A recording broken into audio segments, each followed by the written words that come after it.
നമസ്കാരം. പുതിയൊരു വീഡിയോയിലോട്ട് എല്ലാവർക്കും സ്വാഗതം.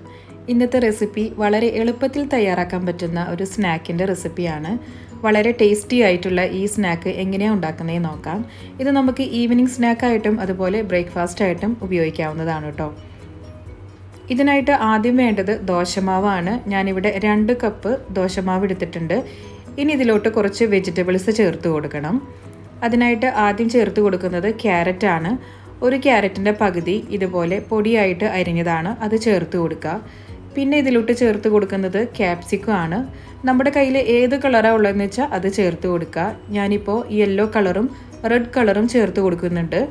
ഒരു ക്യാപ്സിക്കത്തിൻ്റെ 1/4 ഭാഗമാണ് കേട്ടോ ഇതുപോലെ ചെറിയ കഷ്ണങ്ങളാക്കിയിട്ട് ഇതിലോട്ട് ചേർത്ത് കൊടുക്കുക. പിന്നെ വേണ്ടത് സവോളയാണ്. മീഡിയം സൈസുള്ളൊരു സവോളയാണ്. ഇതുപോലെ പൊടിയായിട്ട് തന്നെയാണ് അരിഞ്ഞിരിക്കുന്നത്. അതും ഇതിലോട്ട് ചേർത്ത് കൊടുക്കുന്നുണ്ട്. പിന്നെ ചേർത്ത് കൊടുക്കുന്നത് ഇഞ്ചിയാണ്. ഒരു ചെറിയ കഷ്ണം ഇഞ്ചി ഇതുപോലെ ചെറുതായിട്ട് അരിഞ്ഞതാണ്, അത് ഇതിലോട്ട് ചേർത്ത് കൊടുക്കുക.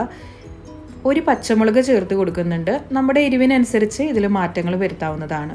കുറച്ച് മല്ലിയില ചേർത്ത് കൊടുക്കുന്നുണ്ട്.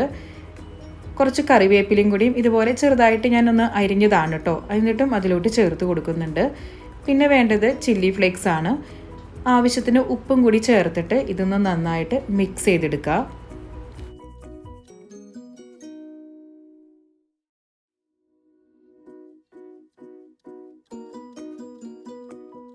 ഇപ്പോൾ നമ്മുടെ ബാറ്റർ എല്ലാം റെഡി ആയിട്ടുണ്ട്.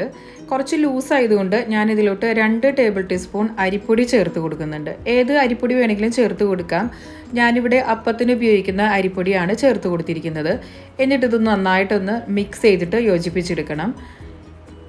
ഇഡ്ഡലി മാവിൻ്റെയൊക്കെ ഒരു കൺസിസ്റ്റൻസിയാണ് നമുക്ക് വേണ്ടത് കേട്ടോ. ഇപ്പം കറക്റ്റ് ആയിട്ടുണ്ട്. ഒരുപാട് തിക്കായി പോവരുത്, അതുപോലെ ഒരുപാട് ലൂസായും പോവരുത്.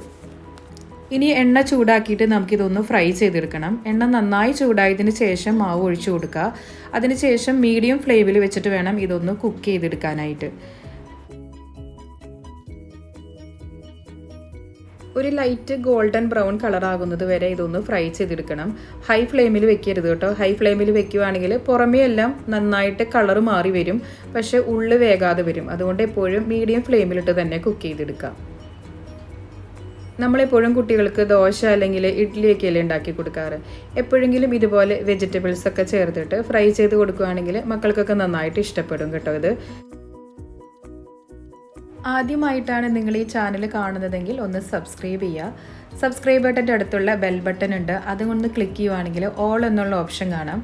ആ ഓപ്ഷനും കൂടി ഒന്ന് പ്രസ് ചെയ്ത് വെക്കുകയാണെങ്കിൽ ഞാനിടുന്ന പുതിയ വീഡിയോസിൻ്റെ നോട്ടിഫിക്കേഷൻ നിങ്ങൾക്ക് കിട്ടുന്നതായിരിക്കും. ബാക്കിയുള്ള മാവും ഇതുപോലെ തന്നെ ഫ്രൈ ചെയ്തെടുക്കണം. നല്ല ടേസ്റ്റി ആയിട്ടുള്ളൊരു സ്നാക്കാണ് കേട്ടോ ഇത്. തേങ്ങാ ചട്നിയുടെ കൂടെ നല്ലൊരു കോമ്പിനേഷനാണ്. ഈവനിങ് സ്നാക്കായിട്ടും അതുപോലെ ബ്രേക്ക്ഫാസ്റ്റ് ആയിട്ടും നമുക്ക് ഉപയോഗിക്കാവുന്നതാണ് കേട്ടോ. അപ്പം എല്ലാവരും ഒന്ന് ട്രൈ ചെയ്ത് നോക്കണം. നിങ്ങൾക്ക് ഈ വീഡിയോ ഇഷ്ടമായെങ്കിൽ ലൈക്ക് ചെയ്യുക. ഫാമിലി മെമ്പേഴ്സിനും ഫ്രണ്ട്സിനും ഒന്ന് ഷെയർ ചെയ്ത് കൊടുക്കുക.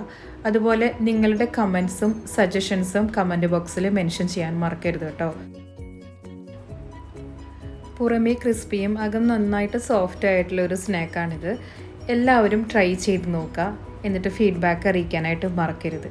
പുതിയൊരു വീഡിയോ ആയിട്ട് വരുന്നത് വരെ നന്ദി, നമസ്കാരം.